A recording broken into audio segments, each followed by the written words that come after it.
In the dim glow of flickering candles, within towering cathedrals of stone, medieval Europe revealed a world both radiant and suffocating. Men and women prayed beneath soaring arches, their voices carried in solemn hymns, yet behind the solemnity of robes and sacred walls lay another reality, a reality of hidden yearning, of silence weighed down by restraint of desires, branded as sins. From the moment Christianity rose as the dominant spiritual force, the natural bond between man and woman ceased to be seen as ordinary. Instead, it became shadowed by judgment and fear. Relentless sermons declared purity and chastity, weaving invisible chains around both body and soul. Love of the flesh was no longer seen as sacred union, but as the open gate of temptation. What was once affection became danger. What was once intimacy became the whispered voice of the devil. And so a paradox was born. The more desire was forbidden, the stronger it became. It smoldered beneath ashes, a secret flame that neither decree nor sermon could extinguish. Desire did not vanish, it transformed. It became shadow. It became sin. It became a secret companion carried beneath the mask of piety. In remote villages where superstition and fear reigned, even the most private longings could turn into accusations of guilt. Women, seen as the origin of temptation, bore the heaviest burden. Their bodies were believed to be the very instruments of Satan, their beauty a lure into ruin. Men, whether monks or kings, were constantly warned that their weakness before desire was evidence of the devil's triumph. Thus, sexuality became more than the union of two beings. It was a battlefield of the soul. The church, determined to govern both flesh and spirit, built an intricate code of laws and morality around sexuality, strict rules of marriage, exaltations of chastity, the glorification of celibacy, all designed to imprison desire. But paradoxically, this imprisonment only made it stronger. Beneath the weight of sermons, it grew darker, more twisted, more dangerous. In the cold cloisters of monasteries, whispers of sin could be heard even among those vowed to silence. In palaces of velvet and gold, lust seeped behind curtains heavy with secrecy. Among the common folk, under the mask of devotion, stories of forbidden love and shameful passion circulated, half feared, half desired. The most terrifying command of all was that even thoughts, dreams, and impulses could condemn a soul. Desire itself, before ever becoming action, was judged as sin. People woke trembling from dreams, terrified that even in their sleep they had fallen. To live was to dwell in suspicion of one's own body, a prison of flesh haunted by invisible demons. Yet desire never bowed completely. It crept through cracks in the system. It whispered in festivals, in art, even in sacred imagery. Certain sculptures carved upon church walls carried beneath their holy forms an echo of sensuality. Fertility rituals, disguised as pious feasts, bore the trace of ancient longings. Behind the solemn facade of an age of faith, a hidden river of passion continued to flow. Thus the medieval world existed in duality. The stern command of the church on one side, the irresistible pull of instinct on the other. Prohibition did not kill desire, it gave it the mask of the demonic. And in that transformation, fear and fascination intertwined, giving birth to myths, legends, and phantoms like Dracula. For Dracula, in the shadows of legend, was never only a blood drinker. He is also the embodiment of forbidden lust, intense, immortal, forever chained to sin. Blood in his myth is not merely life but a symbol of ecstasy, of the fusion of vitality and death, longing and destruction. The act of biting is not merely consumption but seduction, possession, and perverse communion. Thus, as this tale begins, we must recognize the truth of the age. Medieval Europe was a realm where sexuality and sin were inseparable, where the body was both gift and shackle, The glow of candles illuminated not only sanctity but also the shadows within. And within those shadows, desire emerged as an indestructible force, feared, condemned, yet eternal. It is from this darkness that our journey begins, from the pulpit's thunderous condemnations, to the cruel devices of torture, to the intoxicating fusion of lust, power, and corruption. But above all, we must remember a single truth: no civilization, no faith, no law has ever extinguished the flame of human desire. It can be twisted, cursed, or driven underground, but never destroyed. From that hidden fire, legends like Dracula are born, forever haunting the human heart. Lust and sin in the very depths of medieval faith.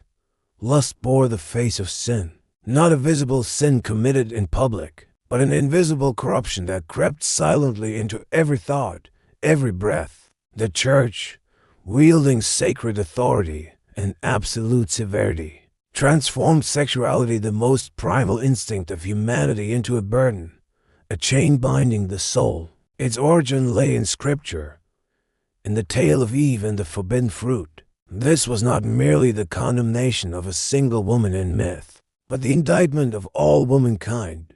Woman was cast as a gateway to sin, the temptress whose allure lured man into ruin.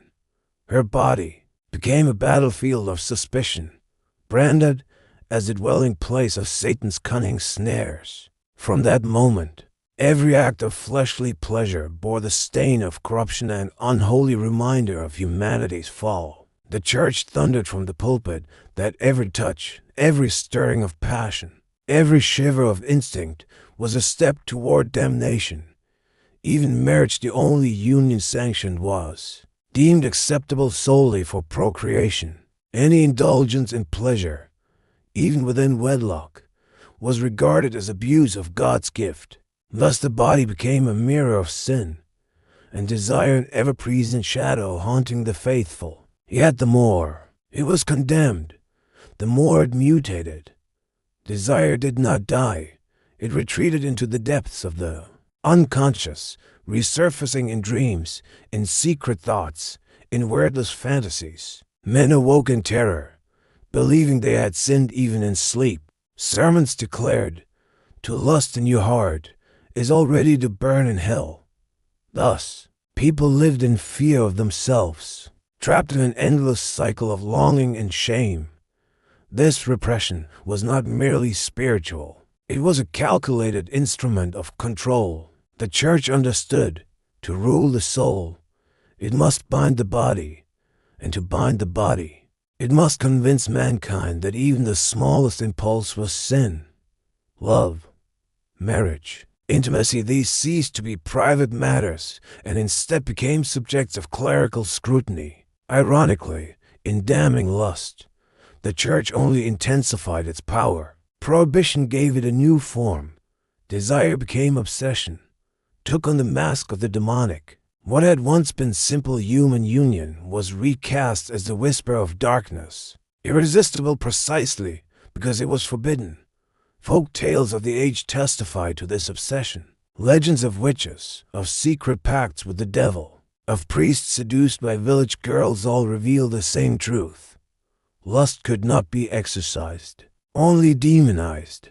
To the medieval imagination, desire was a fire, once kindled. It consumed both body and soul. Women, above all, bore the weight of this condemnation. Seen as Satan's instruments, their every gesture was suspect. A glance, a smile, even an innocent movement could be branded as temptation. Many accused of witchcraft were women blamed for stirring male desire. The female body became a distorted mirror of collective fear, a vessel of evil, an unavoidable proof of humanity's fall. But here lies the cruel paradox. While the church damned lust, it also used it as a weapon of power. The confessional, where men and women were compelled to confess sins of the flesh, became a means of domination.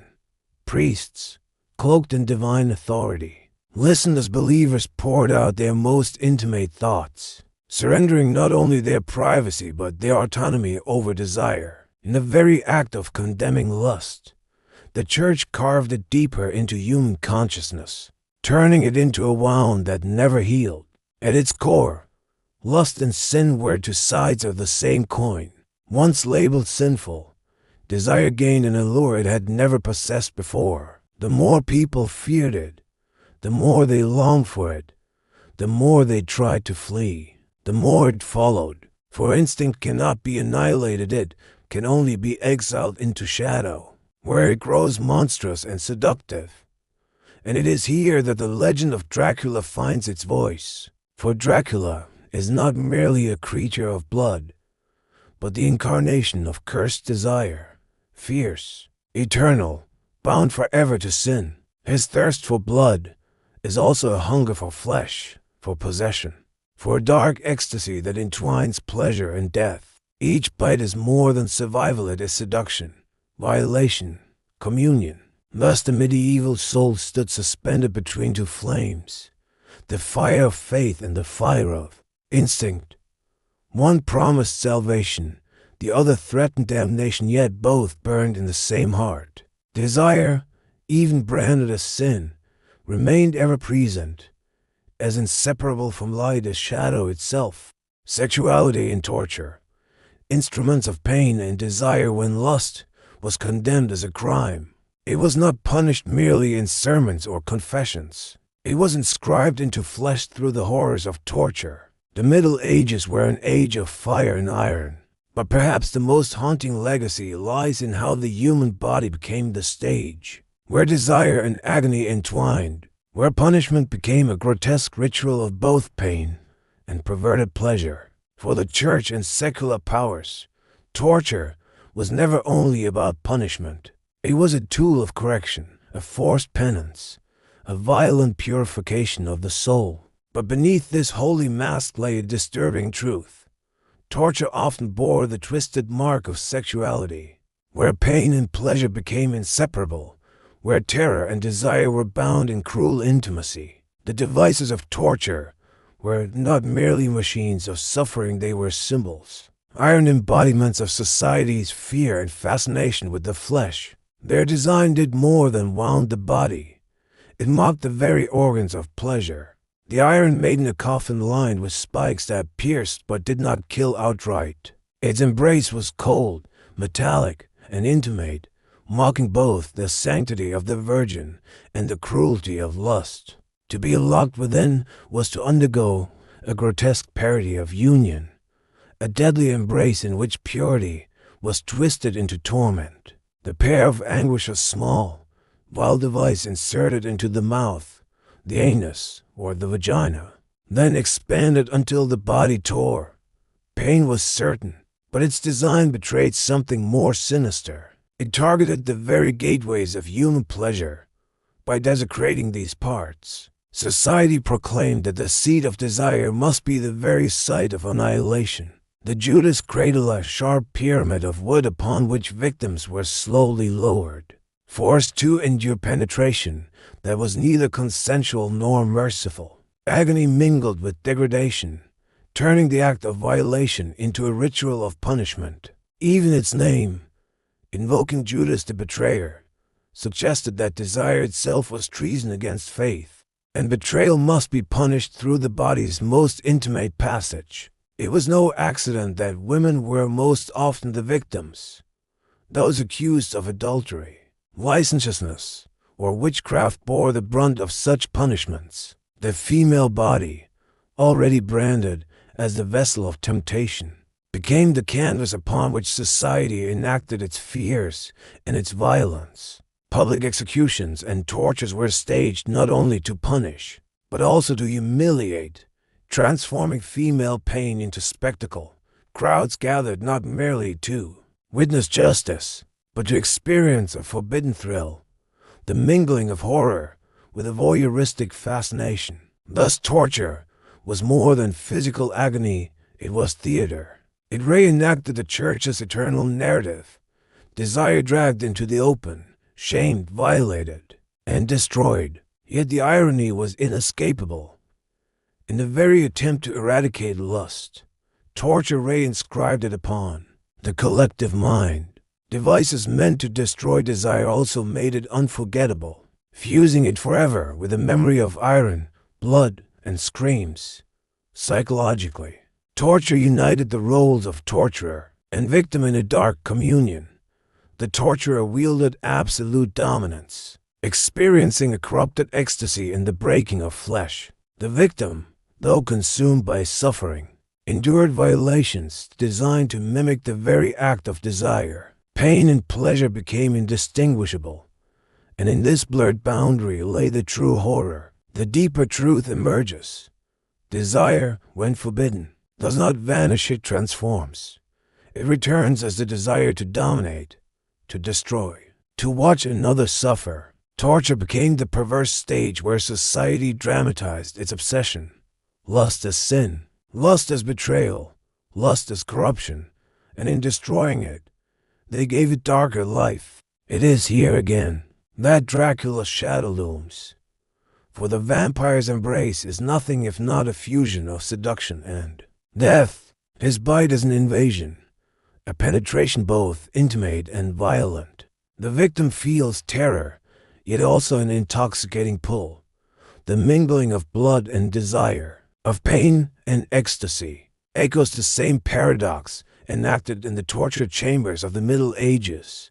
Dracula, like the Judas cradle, is both torment and temptation, both agony and allure. If the first chapter revealed lust condemned in doctrine, this chapter reveals it condemned in flesh. Here, desire is not merely an abstract sin but a living wound carved into the body, a punishment meant to purify but instead to corrupt further. Torture, in its cruelty, exposed the very obsession it sought to destroy, the eternal fascination with the body and its forbidden longings. Thus the Middle Ages stand as a monument to contradiction. A society that sought holiness through cruelty became haunted by its own rituals. In every scream, in every drop of blood, in every shattered body, lust survived twisted, darkened, yet more enduring than ever. For torture, like the vampire's kiss, did not erase desire. It only proved its immortality. Dark pleasures, power, lust, and corruption if lust was condemned in thought, and disfigured in torture. Then in the highest chambers of society, it was concealed, exploited, and transformed into an instrument of power. Here, lust was no longer a private weakness to be punished, but a secret privilege of rulers of shadow feeding on luxury and dominance. Within palaces glittering with gold and cathedrals crowned with incense, desire did not disappear. It donned the robes of wealth. Kings, lords, even bishops who thundered about purity from the pulpit, succumbed to their own temptations behind closed doors. The difference was stark for the common. So, lust was a sin for the powerful. It became entitlement. Political marriages sanctified by holy vows often concealed appetites of lust and ambition. Queens, princesses, and noble women became tokens in games of alliance, their bodies offerings upon the altar of politics. Sexuality was transfigured into a bargain, a currency of treaties and betrayals. In these exchanges, the body was no longer sacred or sinful, it was strategic. Even monasteries and convents, supposedly sanctuaries of chastity, were not immune. Historical accounts whisper of priests keeping mistresses, of nuns coerced into servitude, of abbots presiding over scandals cloaked in silence. Time and again, the very voices condemning lust were those most ensnared by it. This hypocrisy not only eroded the sanctity of faith but also revealed a deeper truth. Lust, when bound to power, becomes corruption. In these halls of influence, desire was not only an instinct, it was a weapon. To possess another's body was to prove supremacy, to manifest authority not through law or scripture, but through domination. Pleasure here was inseparable from conquest. For lust reached its darkest fulfillment not in tenderness, but in subjugation. This is the essence of dark pleasure, ecstasy built upon fear, gratification born of power's imbalance. It is in this space that Dracula emerges once more as a symbol. His bite is more than hunger, it is possession. Victims tremble not only in terror but in inexplicable longing. Hypnotized, they yield to his embrace, trapped in the paradox of desiring what destroys them. Dracula embodies the supreme corruption, power that does not merely enslave but seduces its victim into craving enslavement. True power lies not in brute force alone, but in the ability to make others long for their chains. This is the secret of both tyranny and seduction. Dracula's allure is precisely this. His victims surrender not because they are overpowered, but because they are enthralled. In their fear they find fascination. In their resistance, attraction. His curse is that of medieval lust, itself condemned, feared, and yet irresistibly desired. History offers many echoes of this truth. Dynasties crumbled beneath the weight of lustful corruption, kings consumed by debauchery, popes disgraced by scandals of concubines and secret heirs, empires shaken by the excesses of their rulers. Again and again, the same pattern appeared. When power married desire, decay followed. For lust, unmoored from restraint, did not elevate, it devoured. Yet the cruel irony is that while the common folk were scourged, humiliated, and even executed for their smallest desires, the powerful reveled in indulgence. This disparity cemented lust's role as both curse and privilege. The poor were told their desires damned them. The rich wielded theirs as instruments of dominion. Thus, lust became not merely a sin, but a reflection of injustice woven into the very fabric of society. Dark pleasure, then, is the convergence of lust, power, and corruption.